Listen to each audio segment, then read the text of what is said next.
नमस्कार विद्यार्थी मित्रांनो, शिक्षकांनो आणि माझा चिंतेत असलेल्या पालकांनो, आजच्या ह्या व्हिडिओत आपण शिष्यवृत्ती परीक्षेत जो मोठा बदल झालेला आहे त्याविषयी आपण या ठिकाणी माहिती समजून घेणार आहोत।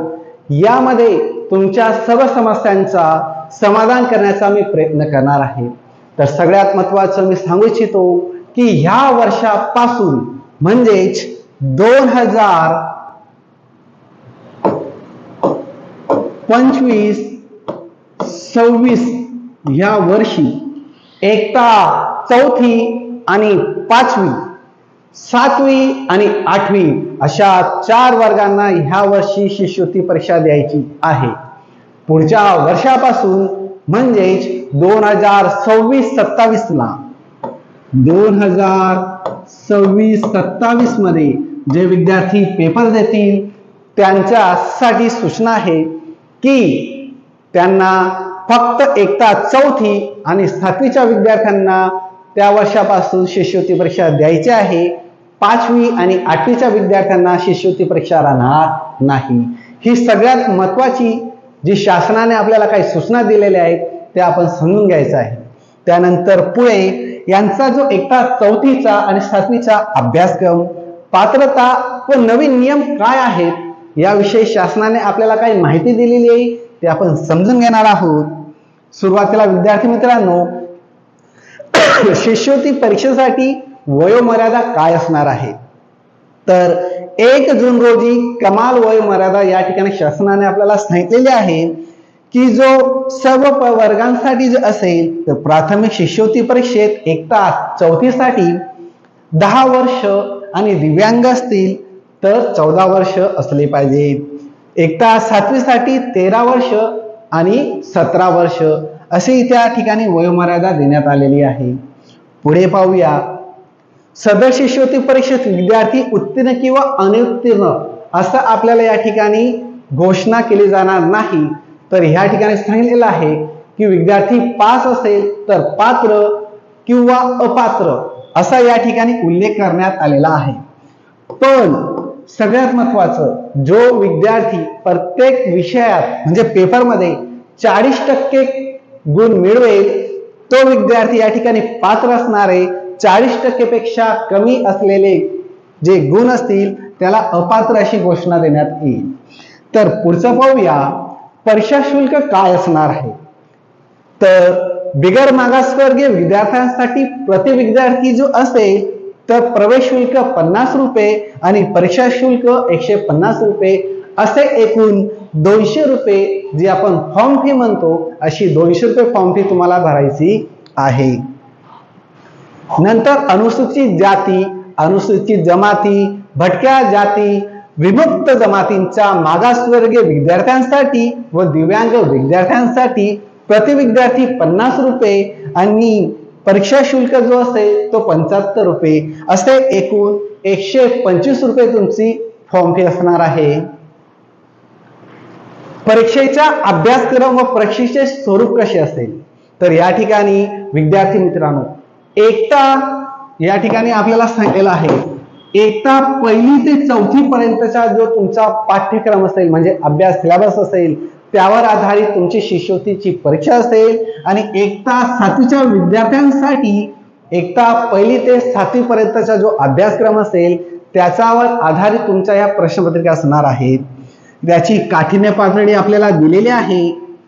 आता याच्यात काय सांगितलं आहे, कठीण स्वरूपाचे जे प्रश्न असणार आहेत ते 30% असतील, मध्यम स्वरूपाचे प्रश्न 40% आणि सोप्या स्वरूपाचे जे प्रश्न असतील ते 30%, म्हणजे 100%चं ह्या ठिकाणी आपल्याला समजून दिलेलं आहे की विभागणी करून की कशा पद्धतीचे त्या ठिकाणी प्रश्न येणार आहेत।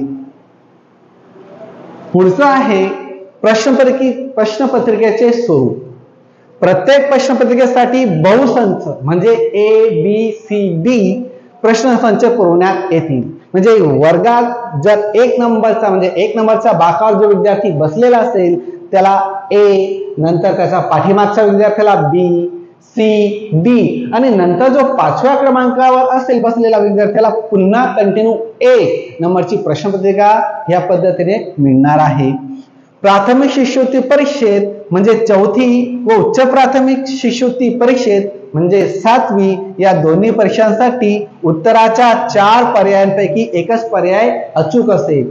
या वर्षी जे 4थीला आणि 7वीला जे विद्यार्थी पेपर देणार आहेत त्यांना सांगू इच्छितो की तुमचा जो वेळ दिलेला आहे महाराष्ट्र शासनाने की पेपर केव्हा होईल, तर त्याची तारखेची घोषणा अजून झालेली नाही। तो पेपर कोणत्या महिन्यात होईल हे सांगितलेलं आहे। एप्रिलच्या शेवटच्या 3ऱ्या किंवा 4थ्या आठवड्यात किंवा मेचा पहिल्या आठवड्यात तुमचा पेपर होईल। तारखेची घोषणा अजून झालेली नाही। पण पुन्हा सांगतो विद्यार्थी मित्रांनो, पण एकटा 5वी आणि एकटा 8वी ह्या वर्षी आता जे विद्यार्थी आहेत त्यांची फॉर्म भरण्याची तारीख सुरू झालेली आहे। म्हणजे त्यांची फॉर्म भरण्याची मुदत जी होती ती सुरू झालेली आहे। तुम्ही फॉर्म भरू शकता आणि 8 फेब्रुवारी 2026 रोजी तुमचा पेपर होणार आहे। एकटा 5वी आणि एकटा 8वीच्या विद्यार्थ्यांसाठी। त्यानंतर एकटा 8वीच्या विद्यार्थ्यांसाठी या ठिकाणी सूचना दिलेली आहे जे ह्या वर्षी पेपर देणार आहे त्यांना 20% प्रश्न असे असतील की 4 पर्याय दिलेले असतील। 4 पर्यायांपैकी 20% पर्याय म्हणजे 20 प्रश्न असे असतील की त्या ठिकाणी तुम्हाला 2 गोल भरायचे आहे कंपल्सरी। आता काय आहे, 4 पैकी 1 गोल आपण योग्य असतो तो भरतो, पण या ठिकाणी तुम्हाला 2 पर्याय भरायचे जे योग्य असतील, लक्षात असू द्यायचंय। चला पुढचं पाहूया। या ठिकाणी प्रश्न पत्रिका जी असेल ती किती गुणांची आणि कशी विभागणी केलेली आहे ती समजून दिलेला आहे।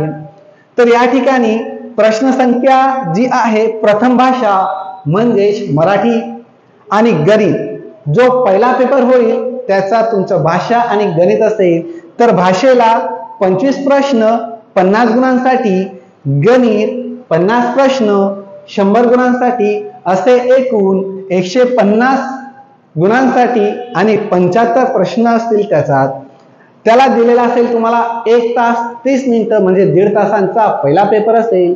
त्याच पद्धतीने दुसरा पेपर असेल तो म्हणजे तृतीय भाषा म्हणजे इंग्रजी आणि बुद्धिमत्तेचा। त्याच पद्धतीने 25 प्रश्न 50 गुणांसाठी आणि बुद्धिमत्तेला 50 प्रश्न 100 गुणांसाठी असणार आहे। असे एकूण 75 प्रश्न 150 गुणांना त्यालाही 1.5 तास देण्यात आलेला आहे। असे 2 पेपर तुमचे असतील। त्या दोघी पेपरांमध्ये 1 तास तुम्हाला अवधी म्हणजे विश्रांती त्या ठिकाणी देण्यात येईल, गॅप तुम्हाला असेल।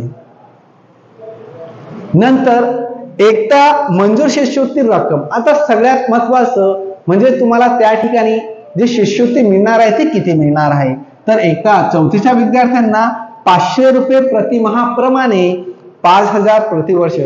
सर या ठिकाणी 500 रुपये सांगितलेले आणि 5000 तर सर महिन्याला, सर वर्षाला तर 12 महिने असतात। तर विद्यार्थी मित्रांनो या ठिकाणी फक्त तुम्हाला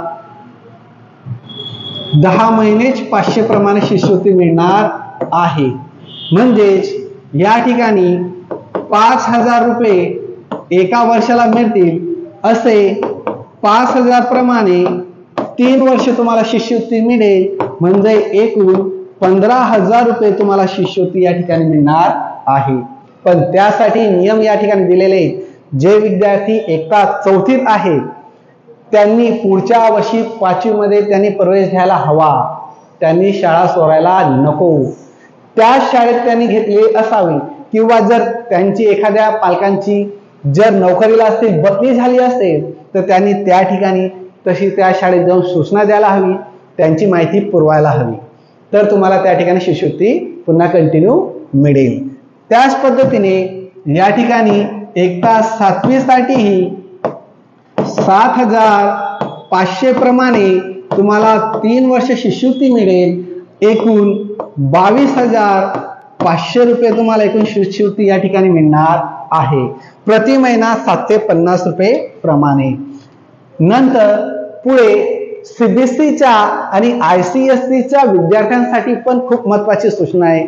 सर आम्हाला हा 4थीची शिष्यवृत्ती आणि 7वीची शिष्यवृत्ती देता येईल का, तर हो, ज्या शासनाने या ठिकाणी आपल्याला सूचना दिल्या आहेत त्याच पद्धतीने सदर परीक्षेला बसणाऱ्या विद्यार्थ्यांसाठी या शासन निर्णयान्वये सुधारित केल्यानुसार वयाची अट राहील। म्हणजे आता आपण जी वयाची अट बघितली 10 वर्ष एकता 4थी साठी आणि 13 वर्ष एकता 7वी साठी, तीच वयाची मर्यादा यांच्यासाठी सुद्धा असणार आहे। सदर विद्यार्थ्यांकडून शिष्यवृत्ती परीक्षेस या शासन निर्णयान्वये बिगर मागासवर्गीय विद्यार्थ्यांप्रमाणे भी शुल्क आकारण्यात येईल। म्हणजेच जी परीक्षा फी या ठिकाणी असेल 200 रुपये किंवा 125 रुपये तीच तुमच्याकडून घेण्यात येणार आहे। म्हणजे अतिरिक्त फी शुल्क तुमच्याकडून घेण्यात येणार नाही। सदर विद्यार्थ्यांची स्वतंत्र राज्यस्तरीय व जिल्हास्तरीय गुणवत्ता यादी तयार केली जाईल। म्हणजे तुमच्यासाठी खूप महत्त्वाची आनंदाची बातमी आहे की सीबीएसईच्या आणि आयसीएसईच्या विद्यार्थ्यांसाठी स्वतंत्र या ठिकाणी यादी जाहीर होणार आहे। त्याच पद्धतीने विद्यार्थी मित्रांनो, आणखी काही तुमच्या समस्या असतील तर त्या मी पुढच्या व्हिडिओमध्ये तुमचा समाधान करण्याचा प्रयत्न करेल। धन्यवाद विद्यार्थी मित्र।